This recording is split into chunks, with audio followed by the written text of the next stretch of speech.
publicity. Crikey, that's a low bar. I Jan expect Logie. rapturous applause after that. Thank you, Mr. Speaker. It's a 5-minute call. Thank you. I rise to take a call on this budget policy statement. And I want today to speak about a country of two halves and a government that seems to be only speaking to and listening to one half. A government that is masquerading as competent. The Treasury's announcement today that a deficit is likely for the 2014-15 financial year shows that the government is failing to meet its key economic target that it set itself. National has always emphasised, and it's in this policy statement, that achieving a surplus is its #1 goal. But it looks like it will fail to achieve that goal, and instead that we will have a $572 million deficit this financial year. And we are now seeing evidence that the government is massaging the books in an attempt to return to surplus.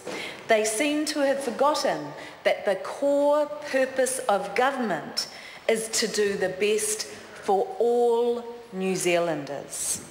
Treasury documents released to the Green Party today under the OIA suggest options for reducing or delaying spending to help achieve a budget surplus, including keeping ACC levies artificially high, delaying Treaty of Waitangi settlements, slowing down the Christchurch rebuild, delaying overseas development assistance spending, and slowing down the Justice Sector Fund and better public service programs, and delaying Ministry of Social Development spending.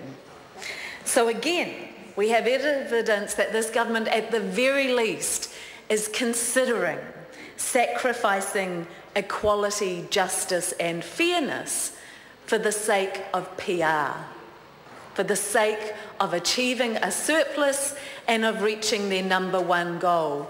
Too bad the well-being of the entire country, or at least half the country. I know some people, though, that still believe that the government is doing the best they can with their limited resources. And sometimes they just have to make tough calls. I don't get this perspective, Mr. Speaker. I really struggle to understand it, because it seems to me that that analysis forgets the tax cuts that cost us collectively over $1 billion a year, that misses out on the ongoing refusal of this government to even consider a capital gains tax as a way of addressing our housing crisis and increasing revenue, the absolute refusal to consider a carbon tax that would again help us achieve our climate change goals and bring in revenue. It certainly forgets this government's ability to conjure up millions at short notice for Northland, and it misses the extraordinary $163 million budget overrun for implementing well-critiqued child support reforms in the last term of government. And it misses the money lost to New Zealand from the Sky City debacle, or all the other times that the government has chosen to step in and help their mates on their side of the net, while spending billions, sending people to Iraq as membership of a club.